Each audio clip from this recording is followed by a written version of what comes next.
Friends, എല്ലാവർക്കും മലബാർ കിഡ്സിന്റെ പുതിയൊരു വീഡിയോയിലേക്ക് സ്വാഗതം. അപ്പോൾ ജൂൺ 19 വായനാ ദിനം. അപ്പോൾ നമ്മൾ ഇന്നൊരു വായനാ ദിന പ്രസംഗമാണ് ചെയ്യാൻ പോകുന്നത്. ഞാൻ കൂടുതലൊന്നും പറഞ്ഞ് ബോറടിപ്പിക്കുന്നില്ല, നമുക്ക് നേരെ വീഡിയോയിലേക്ക് പോകാം. അതിനു മുന്നേ എന്റെ ചാനൽ നിങ്ങൾ ആദ്യമായിട്ടാണ് കാണുന്നത് വെച്ചാൽ സബ്സ്ക്രൈബ് ചെയ്യാൻ മറക്കരുത്. അതിനോട് തൊട്ടടുത്തുള്ള ബെല്ലൈക്കൺ കൂടി അമർത്തി അതിൽ ആൾ എന്നുള്ള ഓപ്ഷൻ സെലക്ട് ചെയ്ത് കഴിഞ്ഞാൽ ഞാൻ അപ്ലോഡ് ചെയ്യുന്ന വീഡിയോസ് നിങ്ങളുടെ നോട്ടിഫിക്കേഷൻ എത്തും. നമുക്ക് നേരെ വീഡിയോയിലേക്ക് പോയാലോ. ജൂൺ 19 വായനാ ദിനം. ഈ ദിവസത്തിന്റെ പ്രത്യേകത എന്താണെന്ന് അറിയാമോ കൂട്ടുകാരെ? മലയാളിയെ അക്ഷരത്തിന്റെ ലോകത്തേക്ക് കൈപിടിച്ചുയർത്തി വായനയുടെ സംസ്കാരം പഠിപ്പിച്ച ശ്രീ പി എൻ പണിക്കർ എന്ന നാം ബഹുമാനത്തോടെ വിളിക്കുന്ന ശ്രീ പുതുവായി നാരായണ പണിക്കരുടെ ചരമദിനമാണ് ജൂൺ 19. കേരളത്തിലെ ഗ്രന്ഥശാല പ്രസ്ഥാനത്തിന് തുടക്കം കുറിച്ച ഈ മഹാത്മാവിനോടുള്ള ആദര സൂചകമായിട്ടാണ് ജൂൺ 19 വായനാ ദിനമായി ആചരിക്കുന്നത്. സ്വാതന്ത്ര്യ ലബ്ധിക്കു ശേഷം കൊച്ചിയിലെയും തിരുവിതാംകൂറിലെയും ഗ്രന്ഥശാലകൾ ഒരു കുടക്കീഴിൽ കൊണ്ടുവന്നത് ഈ കർമ്മയോഗിയുടെ പ്രവർത്തനങ്ങൾ കൊണ്ടാണ്. വായനയെ പറ്റി പറയുമ്പോൾ അതിന്റെ ശക്തിയെ കുറിച്ചുള്ള ബോധം നമ്മുടെ മനസ്സിലേക്ക് ആവാഹിക്കുന്ന കുട്ടികളുടെ പ്രിയ കവി കുഞ്ഞുണ്ണി മാഷിന്റെ വരികളിൽ നിന്ന് തന്നെ ഞാൻ തുടങ്ങട്ടെ. വായിച്ചാലും വളരും, വായിച്ചില്ലെങ്കിലും വളരും. വായിച്ചു വളർന്നാൽ വിളയും, വായിച്ചില്ലെങ്കിൽ വളയും. അതേ കൂട്ടുകാരെ, വായന നമുക്ക് വിജ്ഞാനവും വിവേകവും തരുന്നു. ഇരുളിൽ നിന്നും നമ്മെ വെളിച്ചത്തിലേക്ക് നയിക്കുന്ന കൂട്ടുകാരാണ് പുസ്തകങ്ങൾ. ഒരു നല്ല പുസ്തകം നല്ല 100 കൂട്ടുകാർക്ക് സമാനമാണ് എന്ന മുൻ രാഷ്ട്രപതി നമ്മുടെ APJ അബ്ദുൽ കലാമിന്റെ വാക്കുകൾ നമുക്ക് ഈ സന്ദർഭത്തിൽ ഓർമ്മിക്കാം.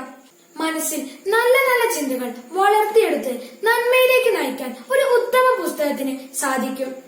ലോകത്തിലെ മഹാന്മാരെല്ലാവരും നല്ല വായനാശീലമുള്ളവരായിരുന്നു എന്ന് അവരുടെ ജീവചരിത്രങ്ങളിൽ നിന്നും മനസ്സിലാക്കാം. ശരീരത്തിന് വ്യായാമം എങ്ങനെയാണോ അതുപോലെ തന്നെയാണ് മനസ്സിന് വായനയും. മലിനമായ മനസ്സിനെ ശുദ്ധീകരിച്ചെടുക്കാൻ വായനയോളം ഉതകുന്ന മറ്റൊന്നുമില്ല കൂട്ടുകാരെ. സ്വാതന്ത്ര്യ സമരകാലത്ത് നമ്മുടെ പൂർവികർ അനുഭവിച്ച തീക്ഷ്ണമായ അനുഭവങ്ങളും യാതനകളും നാം വരികളിലൂടെ വായിച്ചറിയുമ്പോൾ മാത്രമാണ് ഈ സ്വാതന്ത്ര്യത്തിന്റെ വില നാം മനസ്സിലാക്കുന്നത്.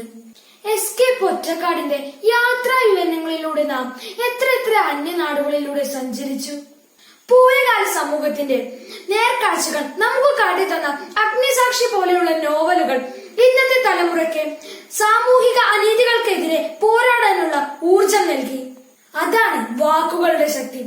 വായനയിലൂടെ ഒരു സമൂഹത്തെ തന്നെ നമുക്ക് മാറ്റിയെടുക്കാം. കുട്ടികളായി നാം ഇപ്പോഴേ ധാരാളം പുസ്തകങ്ങൾ വായിക്കണം. വായന നമുക്കൊരു ശീലമാക്കി മാറ്റാം. ദൃശ്യമാധ്യമങ്ങളുടെ കടന്നുകയറ്റം വായനയുടെ പ്രസക്തി കുറച്ചു എന്ന് നാം പലപ്പോഴും കേൾക്കാറില്ലേ? ഒരു പരിധിവരെ അത് തള്ളിക്കളയാനുമാവില്ല. TV കാർട്ടൂണുകളും മൊബൈൽ ഗെയിമുകളും നമ്മുടെ വായനയിലൂടെയുള്ള ബൗദ്ധികവും വൈകാരികവുമായിട്ടുള്ള വളർച്ചയ്ക്ക് ചിലപ്പോഴൊക്കെ വിഘാതം സൃഷ്ടിക്കാം. അതിനാൽ പ്രിയപ്പെട്ട കൂട്ടുകാരെ, ടെലിവിഷൻ പരിപാടികൾ കാണുന്ന സമയം കുറച്ചുകൊണ്ട് വിജ്ഞാനദായകങ്ങളായ പുസ്തകങ്ങൾ വായിക്കുന്ന ശീലം നമുക്ക് വളർത്തിയെടുക്കാം. അത് നമ്മെ ഉയരങ്ങളിലേക്ക് എത്തിക്കും. തീർച്ച, വായന കൊണ്ട് മനസ്സാകുന്ന ഭണ്ഡാരത്തെ നമുക്ക് നന്മകൾ കൊണ്ട് നിറയ്ക്കാം. വടിയെടുക്കാതെയും കണ്ണുരുട്ടാതെയും നമ്മെ പഠിപ്പിക്കുന്ന ഉത്തമ ഗുരുനാഥന്മാരാണ് പുസ്തകങ്ങൾ. പുസ്തകങ്ങളെ നമുക്ക് എല്ലാവർക്കും ഹൃദയത്തോട് ചേർത്ത് പിടിക്കാൻ കഴിയട്ടെ എന്ന് ആശംസിച്ചുകൊണ്ട് ഞാൻ നിർത്തുന്നു. വായിച്ചു വളരുക, ചിന്തിച്ചു വിവേകം നേടുക. ഫ്രണ്ട്സ്, ഇന്നത്തെ വീഡിയോ നിങ്ങൾക്ക് എല്ലാവർക്കും ഇഷ്ടപ്പെടുന്നു വിചാരിക്കുന്നു. അപ്പൊ ഇതിലും മികച്ചൊരു വീഡിയോയുമായി നമുക്ക് അടുത്ത പ്രാവശ്യം കാണാം. ബൈ.